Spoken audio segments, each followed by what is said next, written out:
So guys, will begin in 5 minutes.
So guys, we'll be starting our webinar on World of Film Sound in a couple of minutes.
So let's begin. I welcome you all to the webinar for World of Film Sound.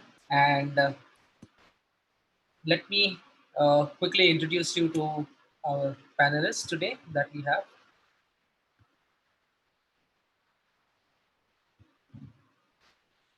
We have with us Mr. Srikumar Unithan. He is a sound mixer engineer and has worked on multilingual films with experience of 30 plus years in this industry. We have with us Mr. Atul Landudkar.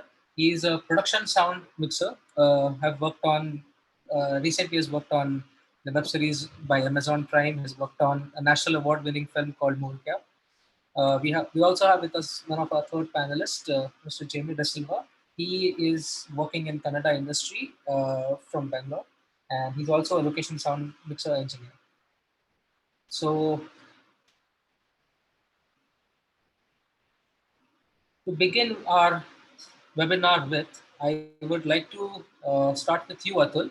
Uh, could you just take us through the production approach in sound department when the film is in its very primitive stage, or let's say a pre-production phase?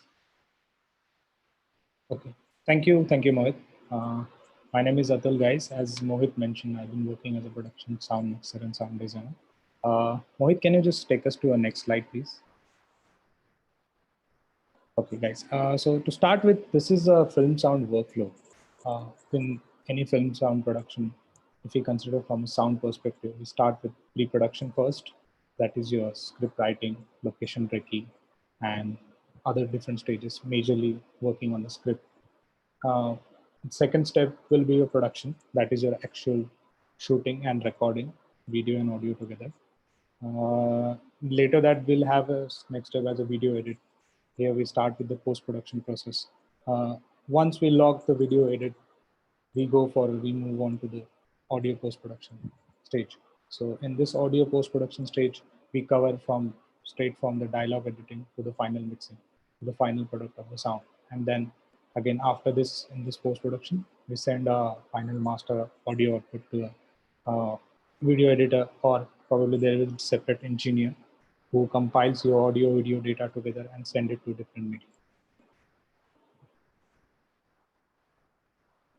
Thank you so much, Atul. So, like you've mentioned earlier, that you are a part of a production phase on location sound. Uh, could you just help me with some key aspects of, or let's say, some experience that you have had from working on sets of your national award-winning films, when, especially in terms of location sound, when we are working at the film sets, or let's say some particular location inside or outside related to some sort of film or web series or anything. Yeah, thank you. So yeah, as I mentioned, for the award, national award-winning film, I worked as a sound designer. So for that particular film, I'll talk about the from the post-production point of view. If you consider, I worked on from the production side. I worked on a film called Pahuna. It was a Sikkimese film. That film was shot in Sikkim, all over the Sikkim. So the location was very tedious, very hard location with temperature going to the -5 degrees, -10 degrees, and it's all windy, complete snow, shooting in valleys. Very tedious location. In such location, you have to not only consider about the technical aspect of the sound, but also have to consider the physical aspect of the sound. So, for example, if a lot of wind is happening, how to tackle your wind while recording a clean audio. Then there is a, since we were working closely nearby to the Chinese border, Indo-Chinese border, so there were a lot of interferences, or a lot of radio frequencies are blocked. So I be having lot of trouble with my wireless microphone, which works on radio frequency modulation. So couple of this other things you have to consider when you're working, when you're shooting in very difficult locations. Thank you, Mike. Thank you, Atul. That was very good.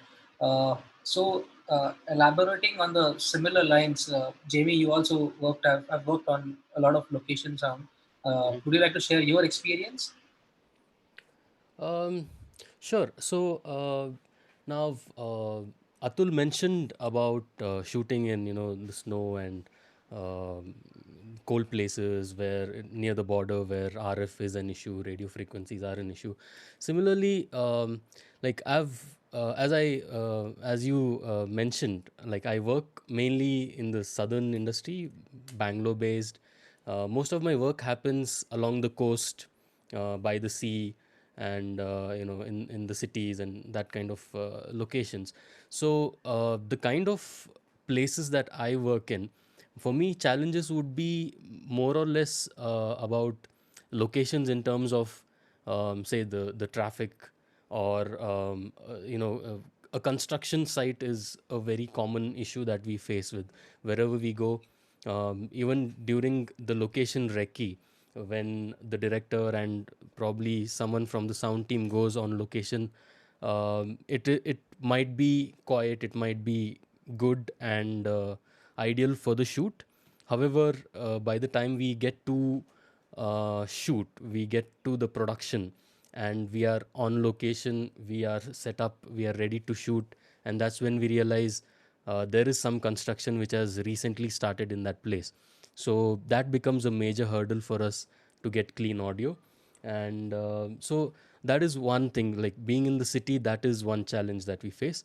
If we are shooting along, say, the rural areas or along the coast, along beaches, it is, though we have challenges, it is not as complex or complicated as shooting in traffic or with construction sounds, because natural sounds, natural wind, and all that can always be used to our advantage, whereas man-made sounds can be a huge disadvantage for us. So yeah, I mean, that would be the kind of scenarios and challenges that I would have faced so far. That is lovely insight, JB. With following the same thing, like you said, that you have faced a lot of problem, for example, at construction site and any other locations where a lot of exterior audio has been proven disturbing element in capturing the real audio that you want to capture, be Right. it ambience or be it dialogue or anything. So while in such scenarios, what are your do's and don'ts when you are capturing dialogues on location? Like All any pro tips you can give us? right. So, see, the most important thing is to avoid locations where there is construction happening. But um, in the past few projects that I've worked on, we have always made sure that our locations are quiet. However, as I said, during the production, there is something or the other which can come and hinder the production process. So in such situations, like I have, sometimes we just go request the construction site to be calm or quiet for some time. It will work only for, like, say, 5-10 minutes. It won't last for long. They have their own deadlines, they have their own reasons to continue working, and so it becomes really difficult for us to get such noises under control. And that is the whole reason, like, I personally don't like shooting in the cities, because there is a lot of uncontrollable sounds or noises which can come up at any point of time. And given the density of population in cities in India, um, you never know what can come up at what time. Say, even in the middle of the night, suddenly you could hear either dogs barking, which is still okay. After some time, they just subside, they go away.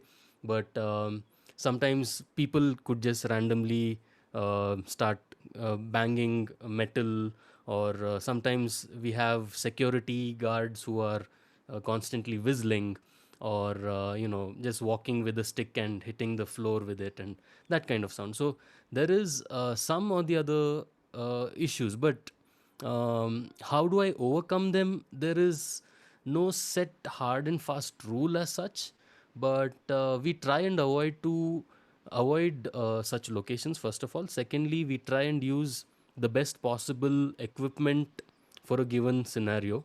um, like wireless mics, are more closer to the body, and so you would have more of the actor's dialogue than the ambience around. So we would probably choose or decide to use that for the dialogue later in the edit. So there are certain things which we really do not have control over, but we have to somehow work around those issues or situations. So it's quite tricky. There's no hard and fast rule as such. That's Yeah. I mean, if Atul could elaborate on his experience, maybe that would be nice. Yeah, over to you, Atul. I have a quick question while we discuss the same thing.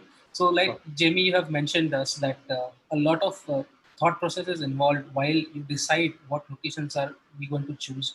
Hmm. You perhaps could go and do some location recce and think about it, and you so uh, in your sound in the sound department there are other departments also in the film, let's say the light department, the cameras and everyone. So do you all guys sit and have a discussion and come down to a conclusion before you go out for a shoot?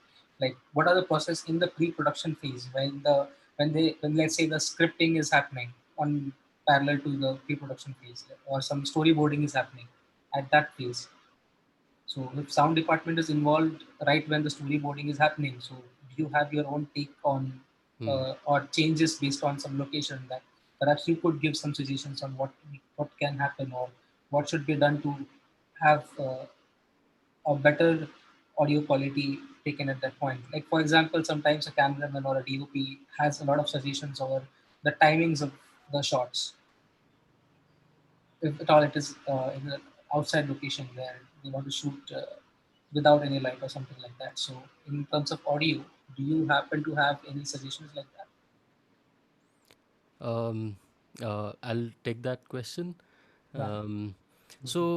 Yes, actually, in an ideal scenario, this is how, like, as even the slide suggests, there is a pre-production process also involved, and it's not only for the director, the camera department, and the rest of the departments, but also for the sound department. And we as sound recordists or production sound mixers, we would be involved with the film from the pre-production stages itself. So when we uh, are called, normally the director would call us saying, this is the plan that we have for a film, and we are going to have a script discussion soon. So would you be able to be part of it? So that's where it all starts, and then we get to know what the story is, what kind of characters we have, what kind of action is involved, and then we decide on what kind of equipment would be needed for that kind of a scene or a scenario, the kind of locations that they're talking about, and all those things. So we have a general idea of what is going on in the film. Hmm. And so based on that, now uh, once the location recce happens, someone from the sound team would be there on location ideally. And unfortunately, this is not the case in most of the productions which happen in India. So um, I mean, it shouldn't be the case, but it happens. So one thing very very important as a sound recordist or a sound team for a film is to go on location, have a look along with the director and the cinematographer, and they will, as they plan their shots and they're looking around, we also would be recording the place, or have a small handy recorder. We record the ambience, we just listen to the surroundings, we just notice if there is anything that might be a disturbance when we are shooting. So all these parts, it's the sound team has to decide. The director will not be in a position, or the cinematographer is definitely not in a position to decide about the sound of that location. So a location recce is really really important. And so once the recce happens, we then decide on the equipment. And again, like, based on what the script says, how the locations are, we would decide on what kind of gear we would need. So if I Yeah. was shooting on a windy beach, for example, I would make sure that I have enough of wind muffs for my boom mics, the shotgun mics, and that even the wireless mics that we have are well shielded and protected, so from the wind. Otherwise, Correct. we would capture a lot of the wind rumble and noise from it. So these are certain things that we make sure we are Okay, well. okay, my net is back. Okay. Okay. Yeah. Yeah. So Yeah. these are the things that we take care of. And gear check and test, normally we would do a test shoot. We would see, normally this happens even with the cinematography team. They would do a test shoot, and so that time we can be involved, and we are involved with recording the dialogue as well, see how it goes. um, Correct. and if there is any specific kind of costumes that actors are going to be using, or if it's heavily draped costumes, like for Correct. example the Game of Thrones Oh yeah. costumes, like they're heavy and extremely, like you need to know where you're going to mic them up or how you're going to use microphones Correct. in such situations. So all these things we get a clearer idea when we are part of the pre-production. It becomes a very big task if we are, as a sound team, called on location at the very last moment, and we are on location directly without even having a proper Correct. pre-production plan. Yeah. So that shouldn't happen. And Hmm. with a proper pre-production plan, it's all sorted. We know, at least we are prepared for, say, 8 out of 10 times things going wrong. We are in Yeah. a position to sort them out. Correct. So, like you said, that a lot of time the actors' costumes and everything they matter a lot when you are doing some location sound. Uh, do you have any experience regarding this where you have faced, let's say, a lot of trouble while recording location sound because of costume? Because sometimes costume is like the thing that is going to happen then and there itself. Sometimes, I mean, even though there are costume designers who have planned costumes, so do you often go and have a discussion with them prior to the shoot? Um, Atul, would you like to answer this? I will Yeah, take it, but you can add to what I'm going to say. sure. Yeah. Um, so there was this one scenario I can tell you about, Hmm. where this actor had to wear the banyan they call, right? Correct. Yeah, The yeah. very Hmm. thin material it is. So, Correct. and it is white in color. Hmm. And for some reason, I did not have the wired mic, which was light in color. The wire wasn't light in color; it was a black one. So it is so easily visible, and that is his costume. There is no way I could go around, like, change his costume for any reason. So then, in such a situation, I had to, and the shot was from the front and the back as well. So it's not like I can pull the wire from his back and take it. It would be visible from that shot. So then we had to make a plan where I had to mic him up and pull the wire from the side, from under his arm. Yeah. And for that, I had to ask him to pull out his banyan, and then we taped the mic Hmm. intricately to the side seams of the banyan, and we got it to the transmitter. So those things, you can't really plan it out in advance. You just, some things are like the costumes and all are normally last moment plans by the directors as well. Correct. Correct. So in such situations, we have to be able to think on our feet. Yeah. Atul, would you like Yeah. to add your insight Yeah, on this? adding to this, I had two examples of this. One is, which is similar to Jamie said. Hmm. They were shooting one small regional film, Marathi regional film. It didn't came out, unfortunately. But there was this guy who was a pujari. I Okay. mean, all the Baba, what they do is. So he was a bare chest, Yeah. but he was wearing a pagdi. Hmm. I had to mic him up wireless microphones. So in that situation, what I did is I put the microphone along with the transmitter into his pagdi, Okay. and the mic was the capsule, microphone capsule was coming down towards his face from the head. Okay. So this is like something similar to the situation, Jamie, which came on location, because initial plan was to have him the kurta and all, but Yeah. on location the director choose not to wear any kurta. He did more. Correct. And Correct. to the contrast to this situation, there was one Egyptian film we were working.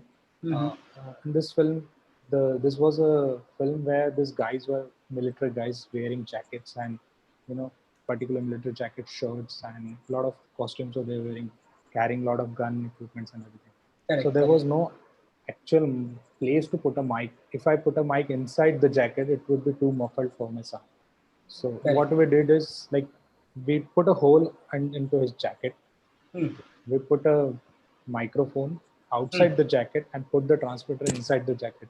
We created a separate pocket for putting the transmitter. So this was a pre-planned thing, and so like it was all decided from initially. So we did a pre specially work with the costume department to work it out the situation and how to put the microphone to the actor. So Correct. I have these two examples. Yeah. Also, Mohit, I would like to answer the question Mm. Debarshi asked Yeah. regarding the Pahuna. So, Mm. Debarshi, to answer your question, since we were shooting, so Debarshi's question is, what if I'm working in Pahuna, what kind of the production did me or my team work did to have a good location? Or probably for the location. So since we were shooting on all natural location, there was no set at such. So we couldn't do as much thing regarding the location, but we tried to pick locations such that would have minimum natural sound, disturbance sound. As Lovely. Jamie mentioned, we try avoid shooting inside the city. For example, we were shooting near the Gangtok, which is the capital of Mm. Sikkim. So we tried avoid shooting in the city areas. We choose like some outskirts, a small village areas where we can show public also and have a less traffic noise or disturbing noise also. So yeah, more or less we did that. Yeah. So carrying forward, Atul, another question for you is while we are on the set for any film or any web series, Yeah. there are a lot of departments working parallel with us Yes. Yes. and in tandem with us. So what happens is there are a lot of retakes and redos, and Yes. in all this chaos, what is your procedure? Or like we have log sheets to maintain the data. Yes. Similarly, so while you are on the sets of Pana, or let's say you are on web series also. Mhm. So what is the procedure with which you have followed that log and maintain that data? Yes, that is a good question. So the thing is, see, now working in Indian film industry, it's very vague. I mean, some productions are very good. They give you that much liberty to work on to maintain that. Mm-hmm. But like you're talking, there are multiple departments working together. So first thing, if the production is good, everything works streamlined. I mean, they work very this in a disciplined way. If the production is in between, see, if they are a newcomers, even they'll work in a discipline because everyone is learning. Correct. You work in a middle production, like those are not new but not that big also, there it becomes very tricky. So like from an engineer's perspective, you should always maintain your log, because at every location you won't get a chance to do a retake first. Yeah. Second, even if you don't get a retake chance, you won't get a time to reset everything, or it will be too clumsy. Director will say, okay, we'll take it to post production, we'll see, we'll do a dubbing and everything. And when you go into dubbing, director asks, okay, what's happened, I don't remember. So Sure. to maintain that, to streamline all that issues which causes disturbances or ego, a lot of other problems in post production, you should always maintain a log sheet, like for Correct. each scene, each shot and each take. Also Yeah. mention and mark like which microphone used on which channel. So Yeah. for example, if you're having a particular take which is good for video and everything, every other department, but sound wise it's not working, one Right. or the other dialogue is not working, you can Mm-hmm. replace with another sound take which is good for sound.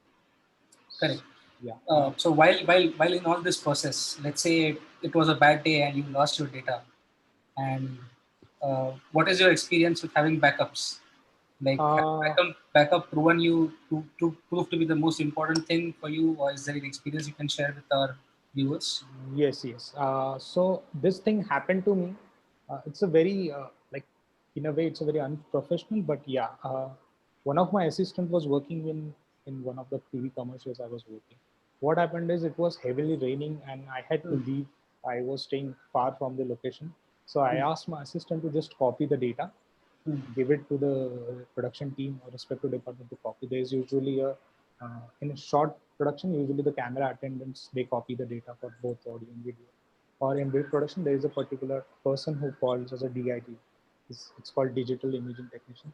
This guy takes care of all your video copying and audio copying data and gave it to me. So this guy copied the data, but it didn't copy, it got corrupted. So luckily, I had one extra extra SD card with me.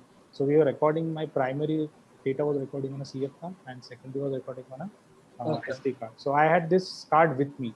So fortunately, it saved me. So after 2 days, because there was next day, it was very difficult for me to travel and everything. So the production team asked me, okay, it's okay, you can give it to 1 day later. So I went to there, I gave my data, and then they copied and they start working.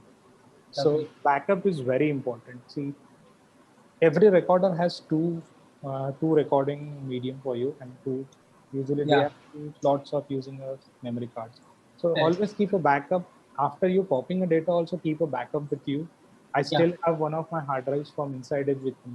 It has complete data with me. Obviously, you can't disclose this data to anyone, but keep it to yourself, at least till the production gets released. That's yeah. Also, regarding the production, I think Caesar will like to ask. Correct. Over to you, Caesar. I just wanted to ask about, like, following on the same steps, coming to the, like, after the post-production phase is involved, there comes post-productions, which involve a lot of editing. Would you like to share some insight on editing of sound? Yeah, sure. So our sound post-production, audio post-production basically begins with the dialogue only. Okay, it's not a role, but most probably we starting with our dialogues. So right now the scene is totally towards the synchronized sound, sync sound. So first of all, we need to clear, we need to make a, first of all, we need to make a log sheet again, in which areas basically the sound is most usable, in which area we have, healthy sound that leaked to another microphones. Okay. In that way, in that area, we can make a phase correction and a noise cleaning. So in that log sheet, again, we can mention, what are the portions we have to make ADRs. Correct. So yeah, some areas, with more noise, means excess noise. And again, somewhere the miking is not correct. Sometimes, the microphone from the leather clip or, the sticking out the body can be moved down. But unfortunately, in that situation, the director, giving a green signal for the take, this take is okay, that time most probably the production sound mixer having little defense because he cannot overrate, the director's statement. In that way, the thing, Adil already told about the log sheet, sometimes we can take from different take the same dialogues.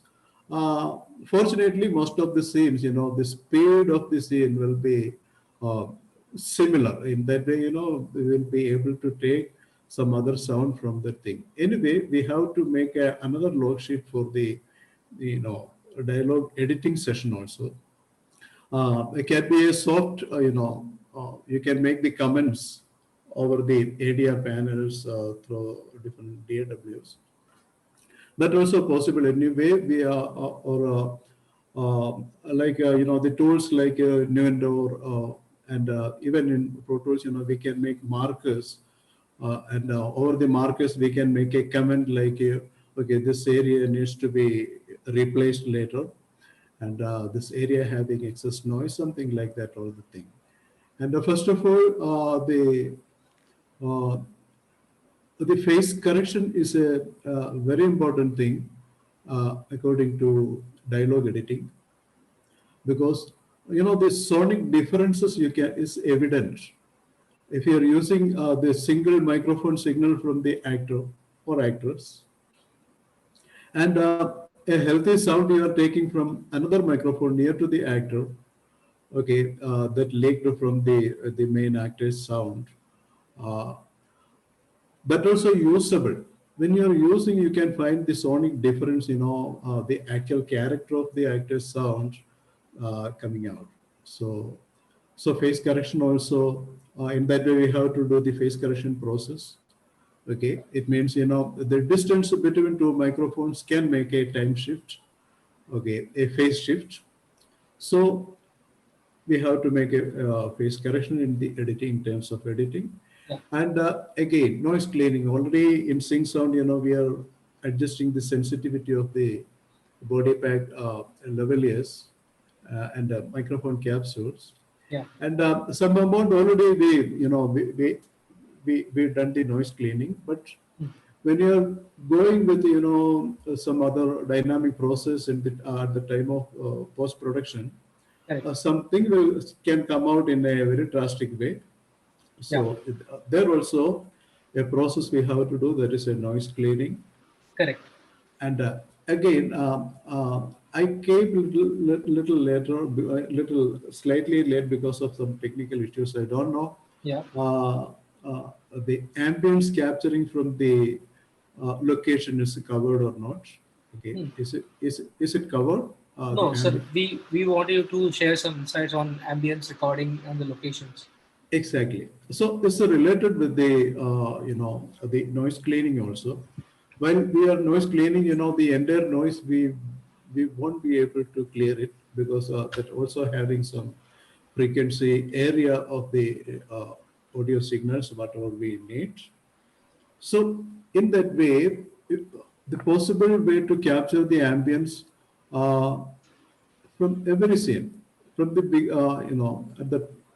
at the time we are starting a new scene, every new scene we have to, the first take of every new scene we have to capture minimum 30 seconds of the ambience prior to the camera getting rolled. Correct. So, and through the slate microphone of the field recorder, we can make a comment to the daily editor. So he will be able to cut the 30-second ambience to a different track along with the first take. So that ambience, okay, that's a clear ambience. We have the sound engineer having a commanding power that time to ask the entire crew in a silent mode. Yeah. So that clear ambience, we can layer under the dialogues, and the character of the ambience, and the some element of the ambience already with the dialogue, those are similar. So in that way, even the noise cleaning and the editing of the dialogue and the edit points won't be audible when we are layering the proper ambience under the dialogue. Yeah. Sir, we also have one good question about from Kaustubh here. He says, so on-set recording, like location recording and dubbing, what is the difference between the processes, and also in terms of quality in mixing with the video? Can we elaborate on both these processes? Okay, indeed, sir. From the what difference between the on-location recording and ADR in the studios? Yeah. Okay. On-location recording, the best possibility is the actors, the 100%, the flavor of the character we are capturing. That's the first possibility. And again, the noise is the villain across the universe. So we have the thing. Indoor scenes are more safe, and outdoor scenes, according to the wind factor or the noisy atmosphere or city ambience or whatever, can make a difference. But still, some amount of noise we can clear according to adjusting the sensitivity of the microphone, or some field recorders like Roland recorders having its own sensitivity controller, rotary controller along with the gain control. There also we can control something. And the difference between the ADR, ADR and sync sound, ADR we are clearly recording in the studio. With the studio microphone, with a large diaphragm condenser microphone, and it's obvious large diaphragm condenser microphone can capture more acoustic energy. So the sonic difference will be audible, Yeah. evident. Right. So the thing is, we need to match that thing while making the ADR. So, Correct. Kaustav, around 85 to 90% of the dialogues are sync sounds, and the rest of the 10 to 15 percentages from the ADR.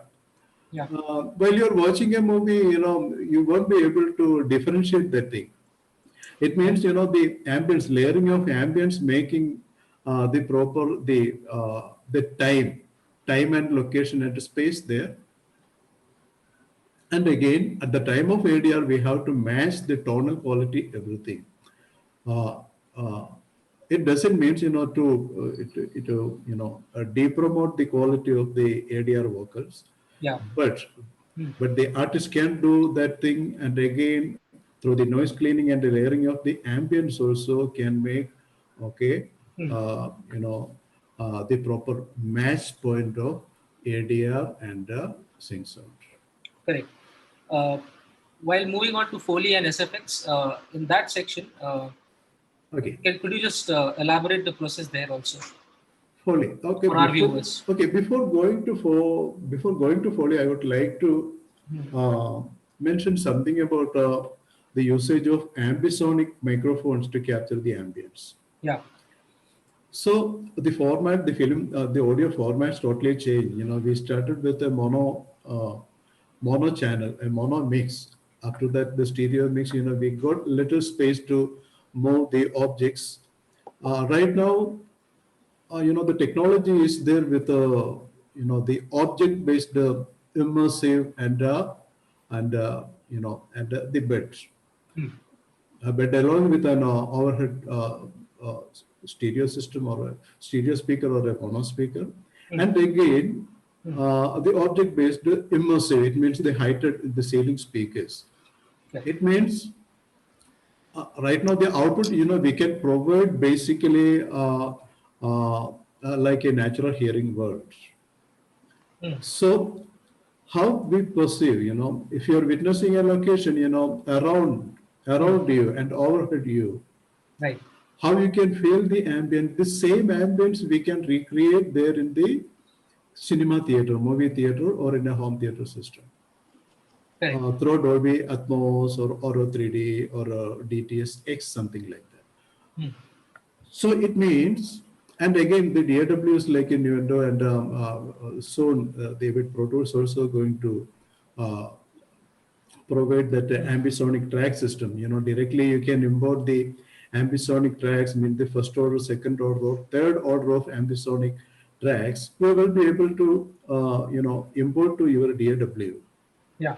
So the thing is, even if you are using a first order microphone, the ambience around, it means a proper 360-degree, horizontal and a 180-degree vertical. Yeah. The ambience basically means the immersive things we are getting. Correct. So in that way, the ambience capturing, there is a special person can, if a different person can capture the ambience properly with an ambisonic theory, that would be great, and that can make a lot of difference in even the dialogue streaming. Dialogue simply we can, and most probably we are streaming through the center speaker, and we can make a proper natural hearing environment around there with the audience. Correct. Okay. Yeah. So when moving to Foley, Foley things, most of the Foley things in production process also we are capturing. But unfortunately, we won't be able to get the proper timbre of the thing.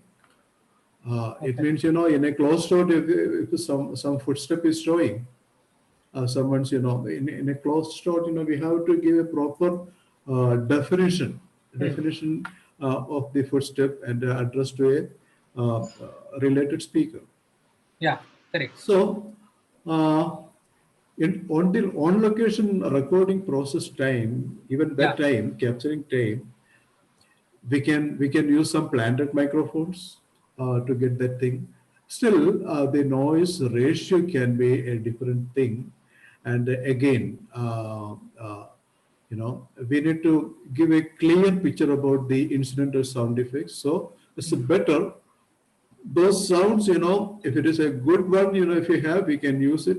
The rest we can consider as a reference sound of Foley. We need to recreate there in a Foley studio. yeah, So a Foley engineer can do that thing, and definitely there is another scope of a Foley yeah, artist. A correct. Foley artist can come and he can imitate basically. He Yeah, can he can imitate what exactly the actor or the actors doing yeah, that thing, and their body language and their correct. the dress code, Hmm. what kind of footwear they wore, and through what kind of floor surface they're moving on. Correct. So everything we can recreate there in a Foley studio, Yeah, and even the those are the diegetic sound basically, along with the correct. on-screen dialogues. Yeah. Uh, So yes, we Correct. need to give a proper provenance for that thing to make the story very realistic. Correct. So at least I wanted our viewers and listeners to know that we have launched a poll. Moving on, over to you, Jamie. I have a question here. Uh, the Sure. question is, music or score, or a background score, is very essential element in a film. We all know that. Mhm. So while in the post-production phase, when we are mixing it along with the SFX, Foley, and ADR, special attention has to be given that the score really does not intrude any of this, or let's say none of these other elements really overpower each other. It has to be in tandem with what film says. So, Correct. what exactly is your approach in balancing music versus everything else in the sound?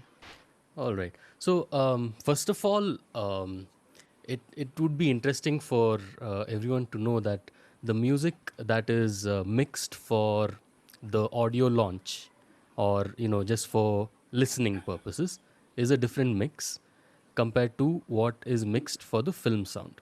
So there is a difference. And when we mix music for film, though it is already mixed for the online streaming platforms or earlier CDs, all that, it was just for the musical experience alone. Yeah. And what music is mixed for the film or in the film is in they are all balancing each other out. So music has what do you say? We normally ask the music director to give us the music stems. That Correct. stems in the sense these would be the different tracks, or sometimes there would be a few tracks mixed down and create, like we would have maybe Yeah. I mean, any number of tracks, Correct. but we would be mixing them separately, Mhm. and sometimes uh, they, these musical elements also would be panned in the 5.1 mix, or whatever the surround mix setup is. We would mix those instruments as well, Right. and since music is also part, like an element of film sound, Yeah. sometimes we use music as in tandem with the sound effects also. So along with the sound effects which are getting panned, musical elements also sometimes can be panned. So there's a lot that can go on, but Right. as you said, music has to be at a balance where it's not overpowering the dialogue, or it is not overpowering the sound effects also, like but um, what has been happening, uh, sometimes when there is bad job with the sound, the sound department has messed up, that's when the tendency to overpower the entire track with music happens. So, or if the entire soundscape of the film is very shallow and you don't really hear much, that's when, it is overridden by music, which is not the way to uh, do it. But this is a damage control mode, Okay. which shouldn't be the case, but it has been happening. It happens. So but then, like, film score has to have a balance, wherein the dialogue is definitely has to be clear. Yeah. But at the same time, it again depends on the emotions of the scene as well. Like, if you really want the people to get into that emotion, or you're trying to push a certain feel and emotion to the audience, then yes, you would probably override or overpower the rest of the sound effects. So it's again, there's no hard and fast rule here. It all depends on what you really want to convey in that particular scene or shot. So that's where the either the dialogue can take charge, or the sound effects can take charge, or the music can take charge.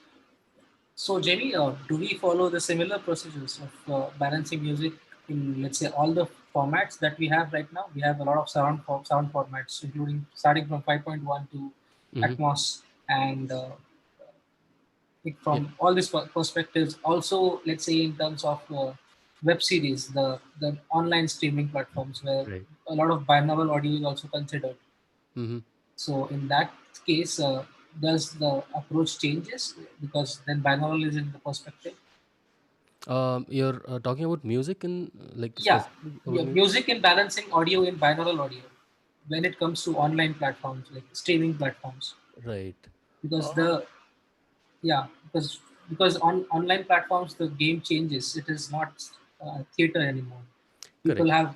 have people are viewing it on their phones, in their laptops, or probably in home theater or something like that. Yeah. Yeah. So, so now, this has been a discussion we've been having actually Yeah. about, especially about OTT Hmm. platforms. Yeah. And in fact, just a day ago, I was talking to a director, a film director. Hmm. In fact, we worked on a feature film together, and so we were just talking about the lack of guidelines, at least in the Indian OTT platform scene, where we really are lacking the standards for mastering, basically.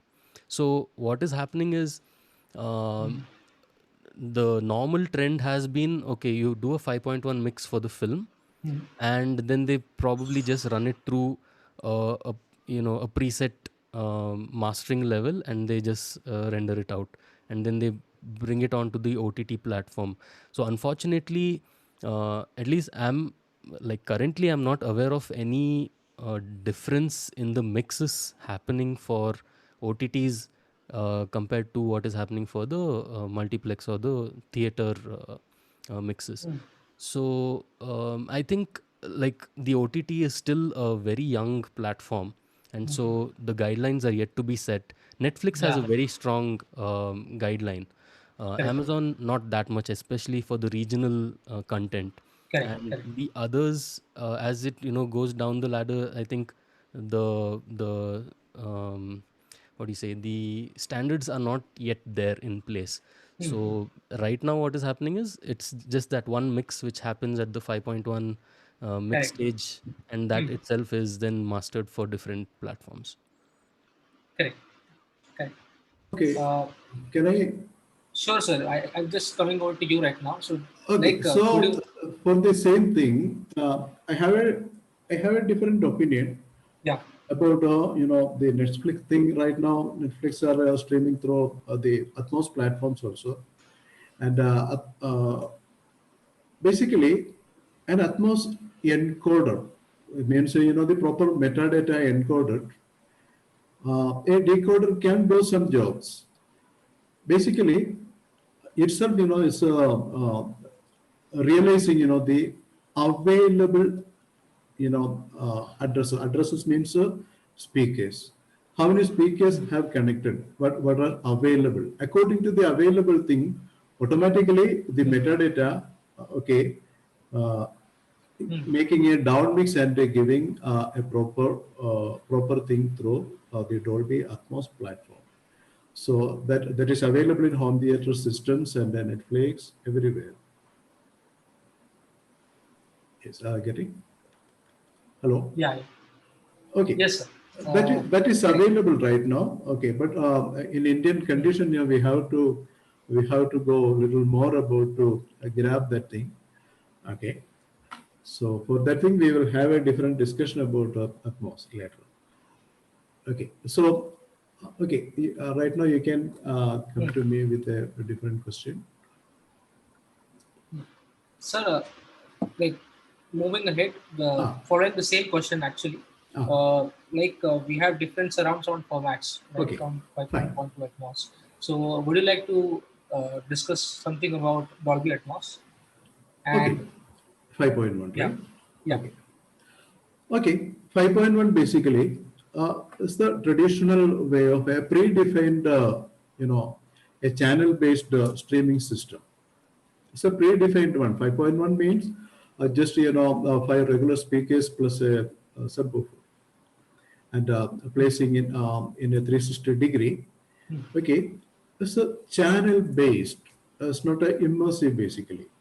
In a channel-based traditional system, we have a lot of limitations. okay, Okay. So a 5.1, basically a 5.1 format made a huge difference yeah, when it's plugged from the Dolby Surround. Dolby Surround was a 4-channel format. It was not a quadraphonic format. And that was a LCRS, means left, center, right, and a single surround speaker, a summed surround speaker. correct, From there, when we plug to 5.1, so basically from the Star Wars, we introduced the LFE also. yeah, So the base management came there, hmm.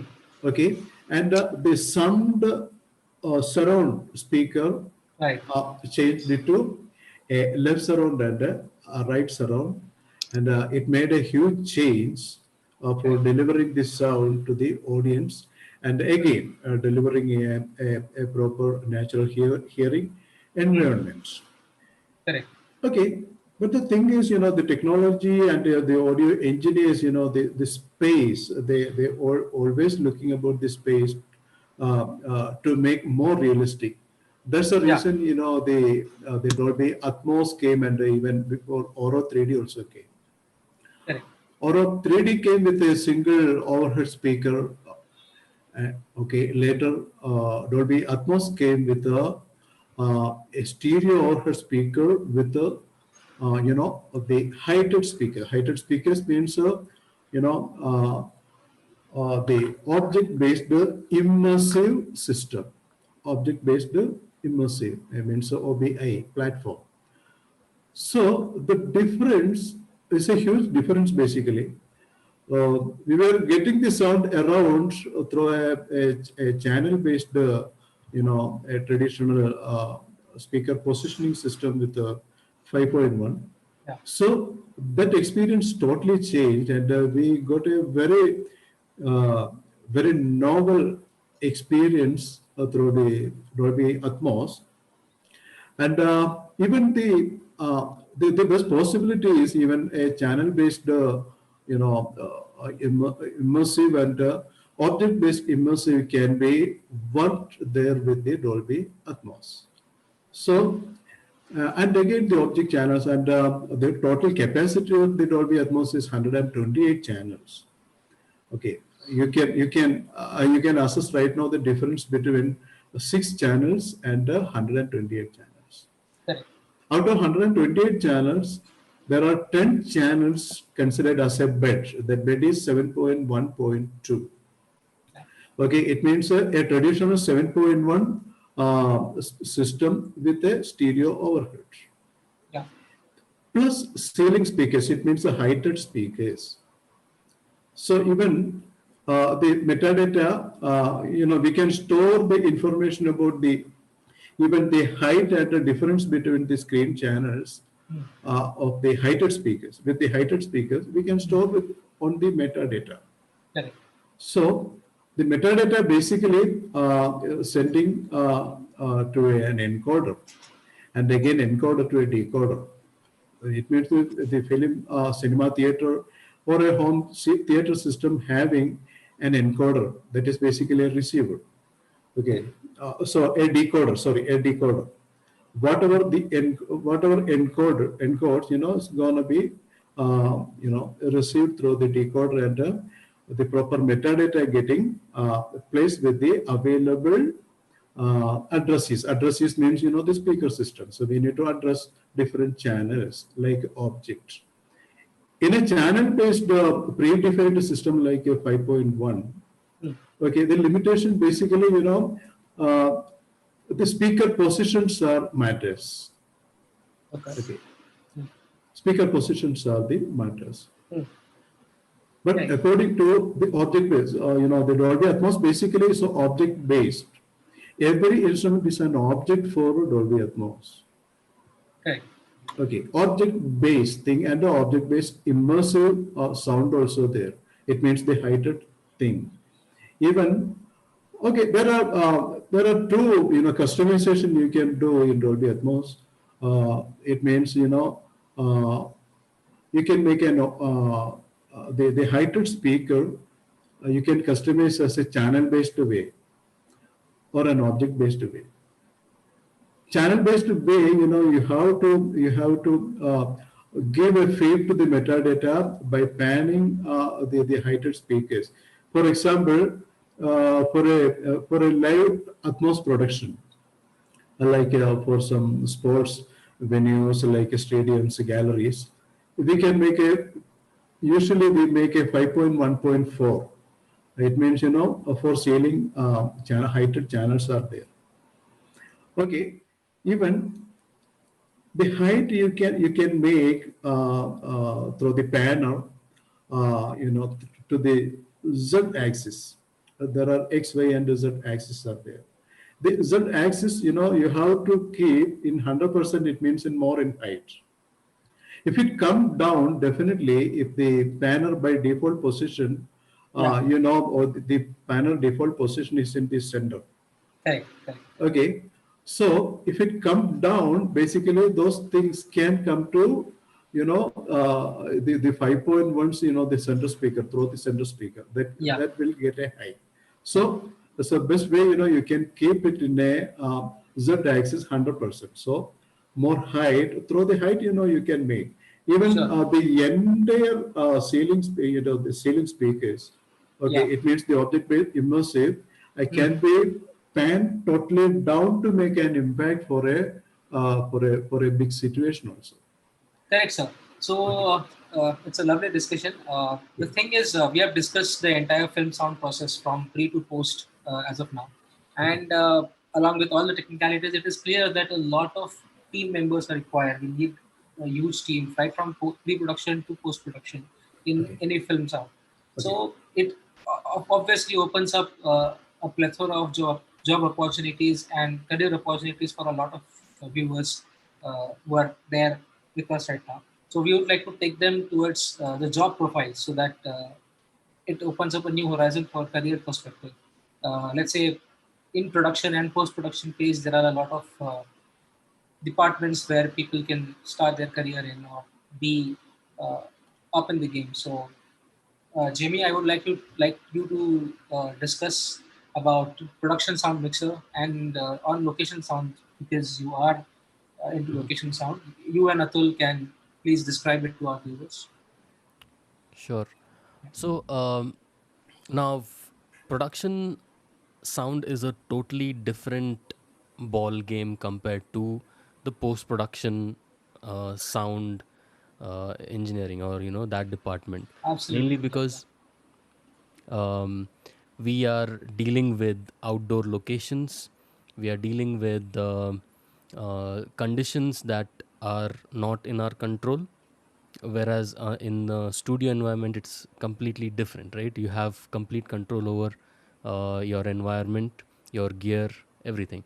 uh, Whereas a production sound mixer or a production job basically has a lot of variables, and that is a kind of you know, uncertainty about a lot of things, which makes it exciting actually. So that is one reason why I was more drawn into production sound, mainly for the challenges, for the technicalities, wherein you're looking for, you know, to get the best possible sound in the given situation. It might be noisy, it could be raining, it could be heavy winds, there could be traffic, there could be people around, there could be construction sounds, there could be any number of things. But my goal is going to be to get clean, possibly, like, you know, clean audio which is going to be used finally in the film. So that is where I come from. So when it comes to production jobs, if you are someone who is, you know, excited to be outdoors, you like to travel, you like you know, troubleshooting and, you know, challenges and that kind of stuff, then this is something cut out for you. You are going to have these, as you see on the screen, you'll have like around 3 to 4 different job profiles. One would be like, you know, I'll start from the bottom, where you are an assistant to maybe a sound production mixer, and you're going to be assisting. Mainly when you're an assistant or an attendant, your job would be to, you know, just wind up cables, maybe move equipment here and there, get all the gear ready, get all that the production sound mixer requires ready. And on the job you're going to be learning a lot of things, but then that is not where you're going to be ultimately. Like, that is not the end of the road. So once you're there, then you move up the ladder.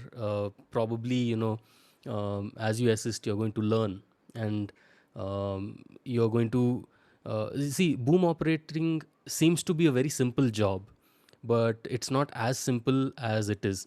Boom operation, you would need to have very good stamina mainly, and you need to know how the camera works, you need to know lights, you need to know shadows, um, and also you need to know your gear very well. The shotgun mic, you need to know how it works, you need to know its directionality, and Correct.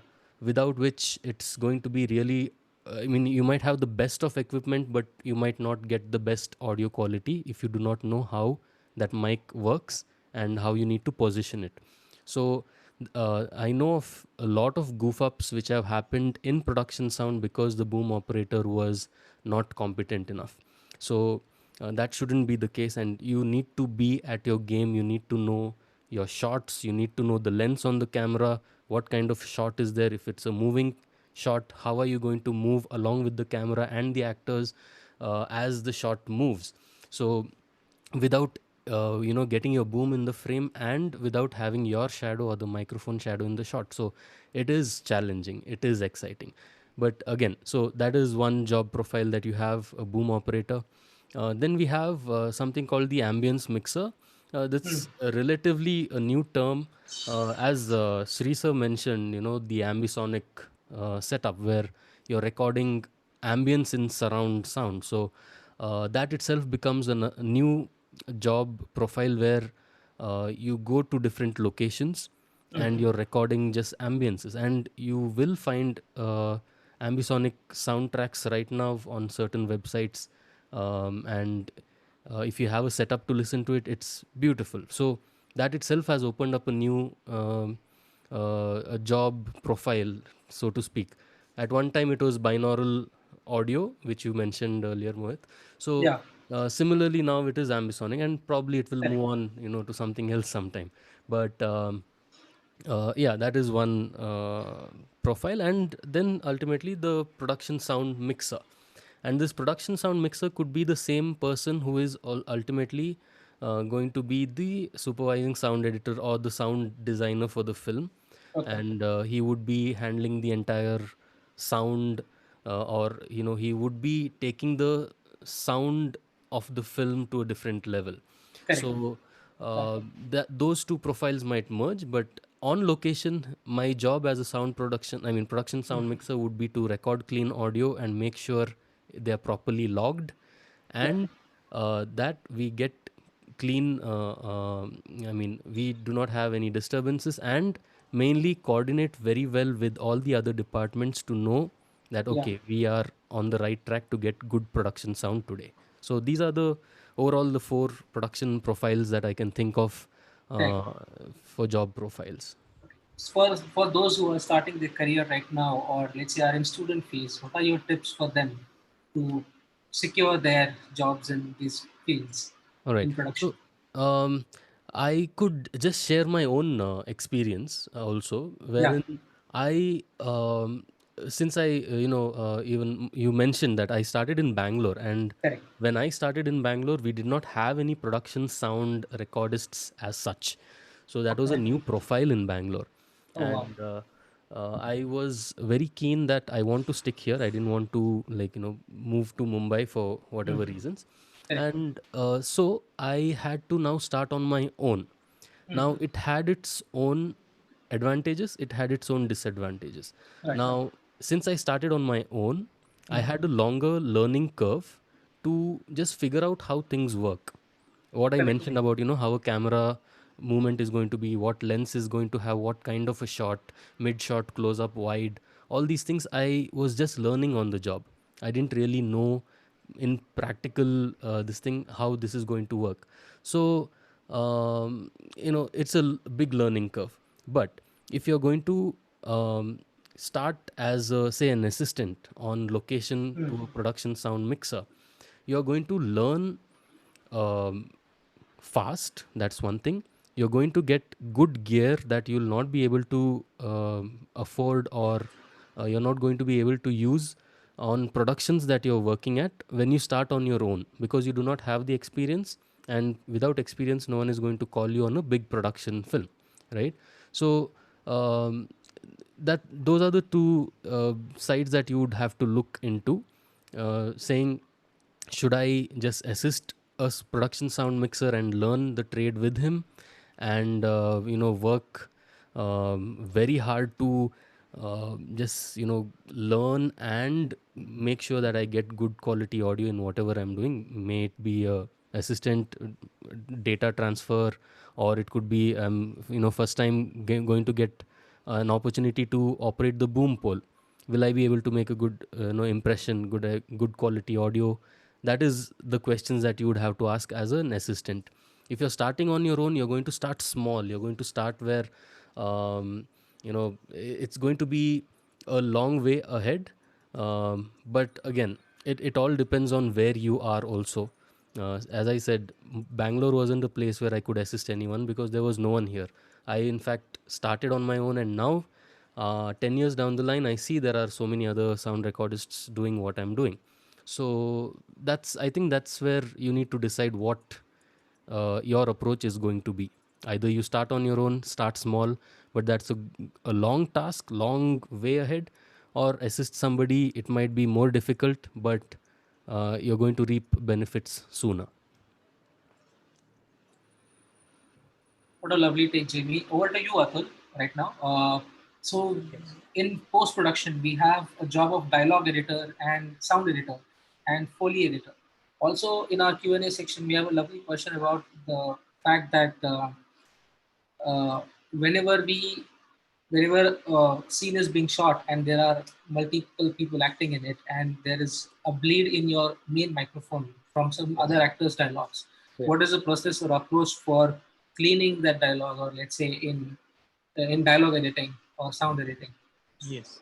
To answer that question, which Shadab asked, so it also depends on location also while you are recording. So first thing is that you can also control your actors' performances to some extent, such that you can ask them not to overlap each other's dialogue, so that you get a space in between when you are using a separate tracks of each characters. So obviously, even if there is a bleed from other characters to his particular character's microphone, you can just cut it out. But if it's an overlap, then you have to do it in a dialogue edit, where you have to just mix match which actual track you are going to use, which sounds better. And to Right. some extent, it also depends on the mix in the Right. final, how you deal it with other elements of the sound which are present, like ambience and music and other Right. stuff.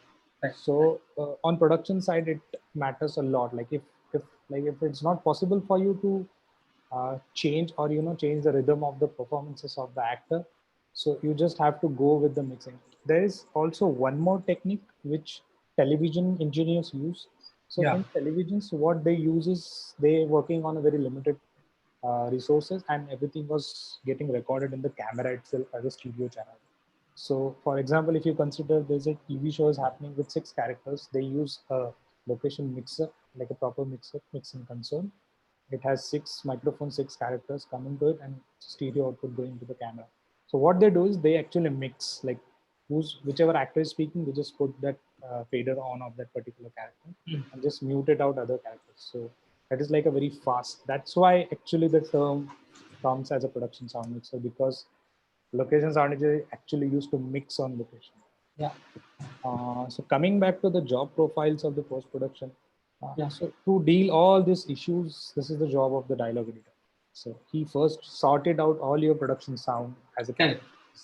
Correct. He'll first sort it out, and then he can do an edit, like which sound is good enough, what to cut from which part. Yeah. Like for example, 2 characters are speaking, both will have dialogues on each of the microphones, but whose part has to be taken from which tracks. He'll sort it out, then he'll edit.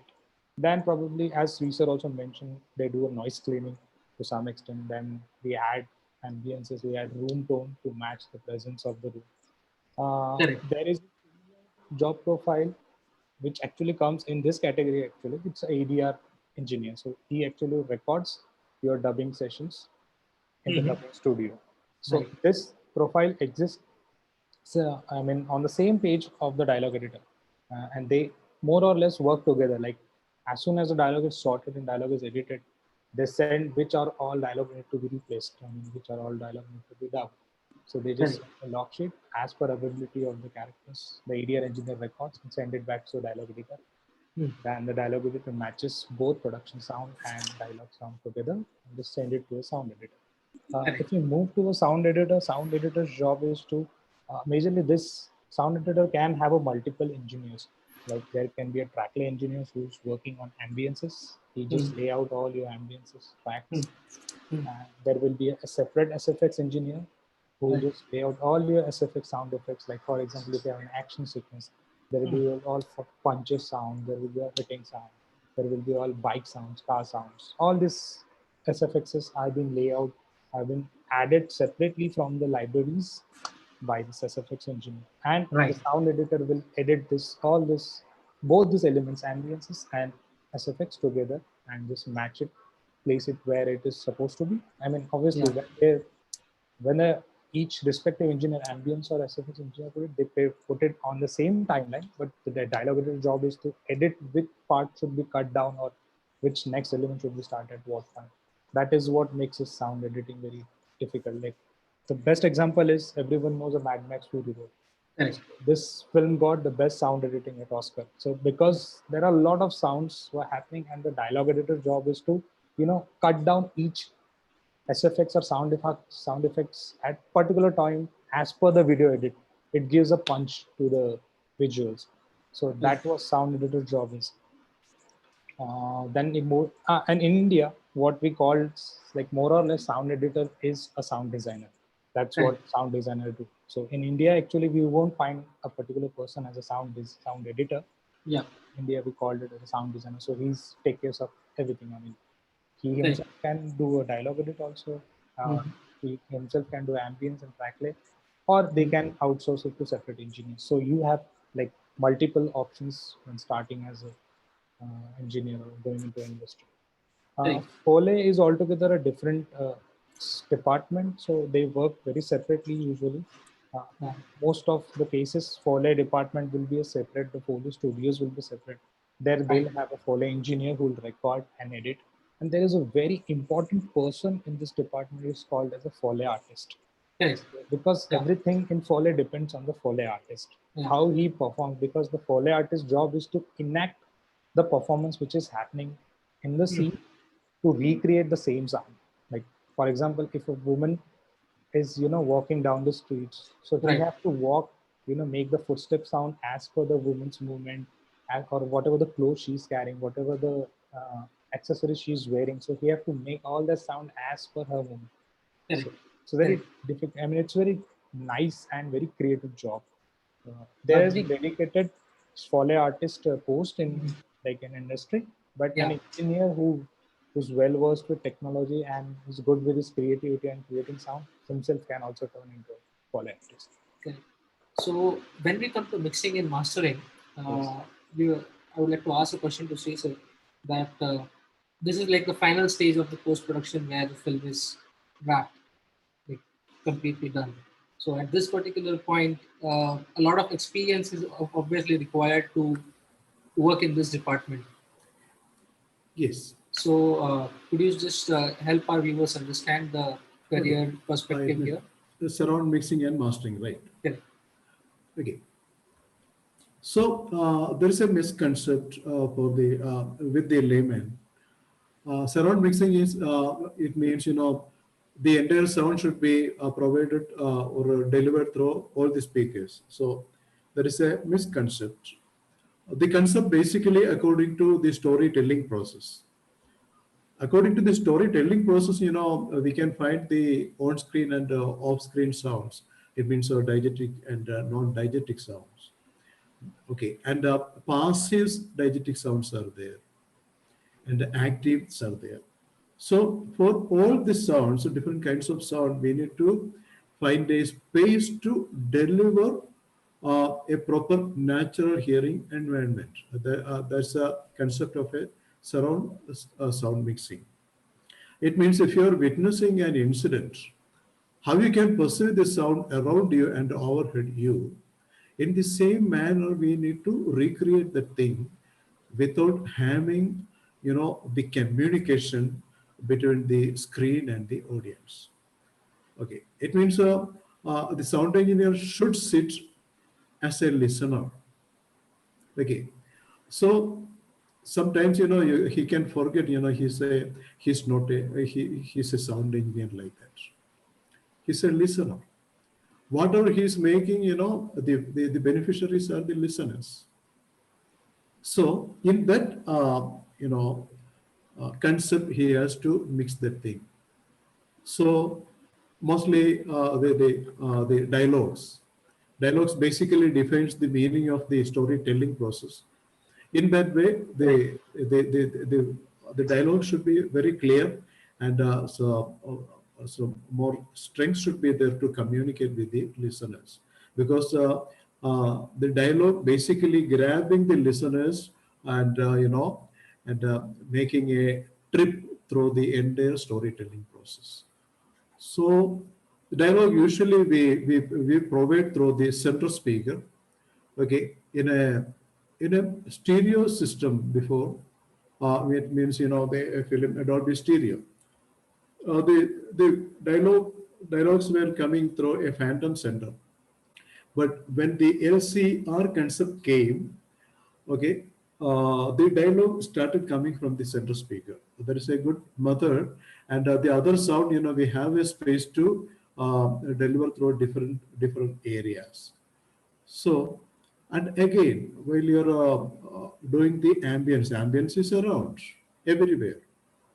But the thing is, if you are using an ambisonic theory, so whatever from the location, whatever that time at the time of capturing the sound, whatever we felt, the same environment we can create in a cinema theater.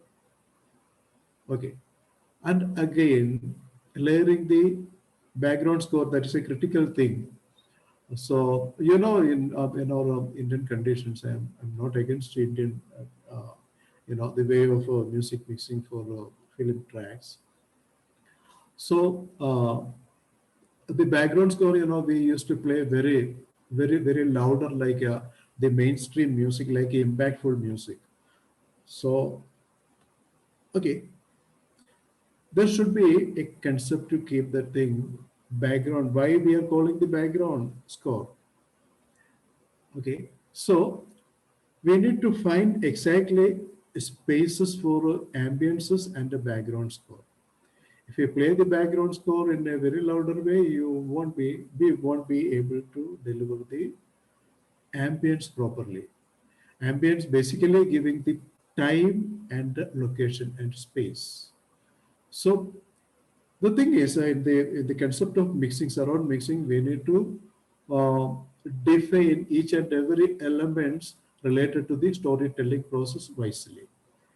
So that's the thing. And again, we need to keep basically a very good headroom above the dialogues to present the impactful sounds. It means, you cannot keep the loudness of a dialogue and an explosion scene. So in that way, we have to keep some uh, very, very good amount of headroom over the dialogue. Even the Foley things are there. Foley things mostly, when we are doing opening a door or walking and pouring a glass of water, we can find the loudness ratio along with our dialogue ratio. Okay. So in that way, we can keep it nearby for a very good audible way. We can keep it that audible way. We can keep it. Then we need to keep a proper space for every elements of the film sound. And mastering, when in terms of mastering, that is a surround mixing. Okay, it means the static and dynamic panning we can make it according to the storytelling process.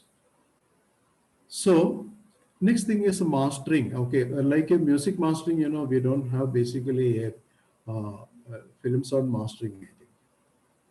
But in Dolby Atmos, DTS, when we are working with the encoders and decoders, basically, we are having a space to change the gain stage of each and every, okay, channel-wise things, and the metadata will cover everything in a very good way, and we can keep a standardization basically instead of mastering to keep this sound better according to the formats or the codec formats.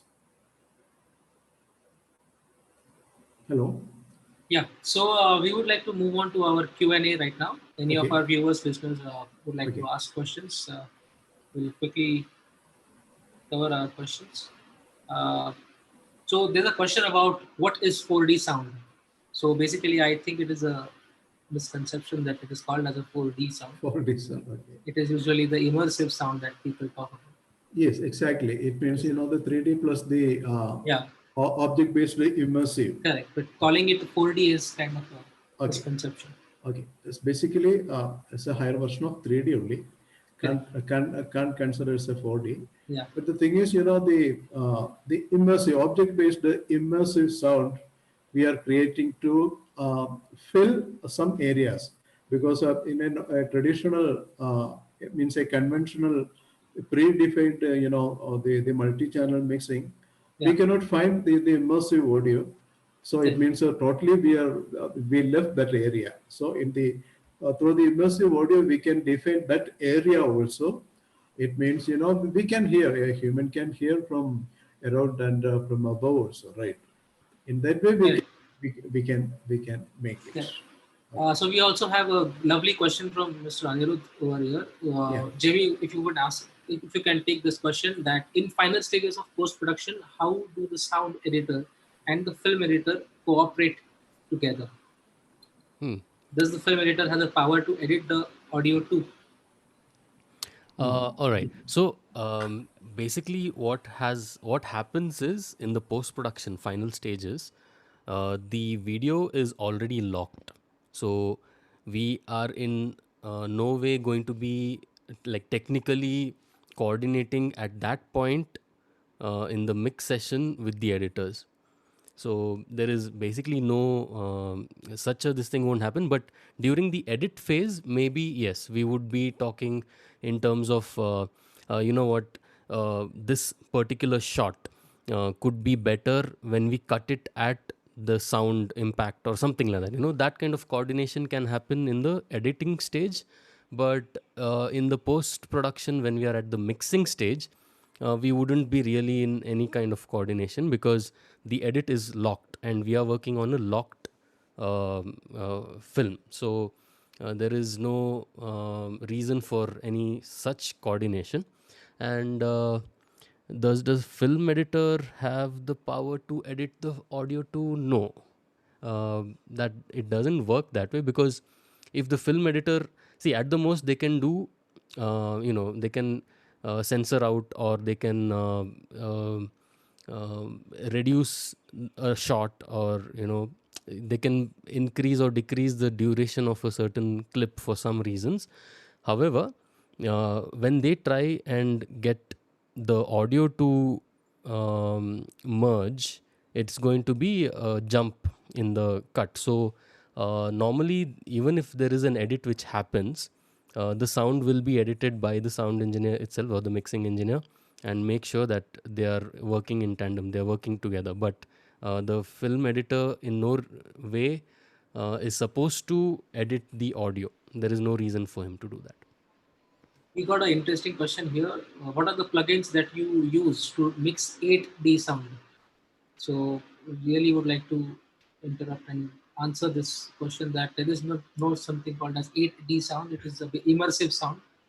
Uh, it is a misconception that people call it as 8D sound. Would anyone like to take this ahead? Usually people have uh, this concept in mind that they tend to have this dimensions: 8D, 7D, 5D, 12D.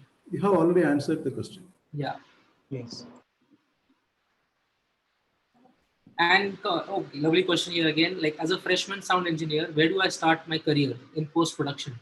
So, Atul, would you like to answer this question? Yeah, sure. So as a freshman, obviously, as we mentioned, there are assistant on location production side. So also post-production have assistant jobs also. For example, if we consider a final mixing engineer, there will be a job role called as an assistant mixing engineer, or an assistant sound editor, or an assistant poly editor, similarly in every department. So uh, first thing is you need a good contact. Just create a contacts, approach seniors, engineers, try to assist them. As Jamie mentioned, assisting helps a lot, because like for example, if you're joining, if you're working with a small production house as a sound designer or sound editor, you'll work on a small studio with a small gears. Whereas if you assist one of the good mixing engineers, so for example, if you consider one of the good studio, which is Vikrant Studio, it's based in Mumbai. So if you go there, if you go and meet a mixing engineer there, probably they'll hire you as an assistant. You'll get to work on one of the good, studios present in the industry. You'll able to probably work with the Dolby Atmos straight ahead. I mean, not directly as a mixing engineer, but at least you can, for the first session, you can go and see the layouts and how it works. So I would suggest start assisting engineers and start getting contacts. At least for short films and short projects or web projects, you can start working as an independent sound designer or as an engineer, post-production supervisor. But for feature films and big projects, try assisting the studio. Contact as many studio, as many engineers possible. Contact is the key in our industry, basically. Yeah. So, following the similar Q&A that we have, there's a question about the difference between a sound editor and a sound designer. Atul, would you like to elaborate? You have already mentioned it earlier in your... Yes. So as I mentioned, see, in India is actually sound editor and sound designer can be the same guy. See, sound designer is someone who's responsible for the entire sound of the film. He's a director, supervisor of the sound director of the film.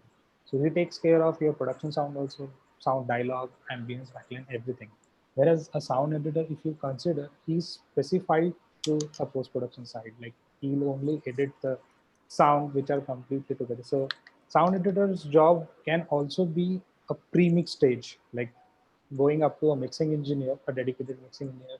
He'll edit everything, like all the elements, dialogue, ambience, foley, effects together, and edit in a such a way and design it himself. What needs to be placed where, and he can just direct and supervise a mixing engineer and ask him to mix accordingly. So yeah, that is. Yeah. I would just like to add to it, wherein A sound editor, like as Atul mentioned, it's not really much of a difference as such, but the sound designer would be having a lot of creative decisions to take in terms of as I mentioned earlier, emotions, or if there is certain sound that is required in a certain space, a sound designer would be taking that decision about, okay, we need to probably change the audio or the sound effect that is placed here to make it more impactful or to make it exaggerated. Whereas an editor would probably just be placing everything as required and making sure that everything is in place. It might not be as much of a creative decision as it is a technical decision. Okay, I would like to add something Yeah. over Jamie's thing. I agree with both of your statements. That's perfect. One more thing I would like to add, because a sound editor basically, he needs to go with some psychoacoustic principles also. It means, already the background scores are filled, and exactly in between the background score, something should be, you know, make it out like a much prominent way. For example, there is a whisper. A whisper, most of the time, a whisper going to change the entire story process. It means, it's a turning point. A whisper is a turning point for most of the storytelling process. So we need to make the whisper very audible. If the background score with the emotional things are continuing, okay, to to play the whisper properly, we need to make certain silence before playing the Yeah. whisper. So the sound editor having a right to do some edits over that thing, and making some fade outs anyway to make that thing audible. So such rights are there with the sound editors uh, uh, to to make the storytelling process more communicable. Yeah. So I guess this is a lovely note to end our webinar on, and we have answered all of most of our Q&As. Would you like to add anything, Jamie, Atul? No, I guess Yeah. I would just like want to end by saying film sound is definitely something worth considering. And frankly speaking, when I got into film sound, it wasn't a decision that I made when I was when I started off in audio engineering school. But somewhere in the middle of audio engineering school, I just fell in love with the whole aspect of film sound design and mix of films. So that's where I decided, okay, I want to try this out. So I'm my suggestion would be try it out. If you enjoy doing this, then you should definitely be getting into it. Yeah, adding to that, there are some couple of questions I quickly answer. Yeah, please. Vishwesh said about regarding view meter, loudness meter, and everything. I think that's more technical regarding the surround mixing. So probably, as also Shadab asked, probably we can have a separate webinar regarding surround sound mixing and mastering. So we can cover in detail with that. But yeah, when we mixing, we consider both loudness meter as well view meter. So that is something technical we might cover in uh, next Yes, session. Sadaf asking basically, look, it's not a chemical. uh, you know, in numericals, we can put the levels, everything, because it's a creation. More than that of technology, Sadaf, it's a creation. According to, the culture of the storytelling process, the story basically, from where actually it begins and where to establish. In that way, the levels we need to set accordingly, because of in a predefined way, like, okay, minus 10 dB vocals, and minus 3 dB explosion. In that way, we cannot measure that thing. It's basically it's a replica of life. From the beginning to the end, so we need to keep the proper continuity without distracting the listeners, Okay, that's the main thing. But anyway, the it's not about the numericals. The good levels we can keep, but uh, to answer this question, we need more time to explain about the physics of sound along with this thing. Correct.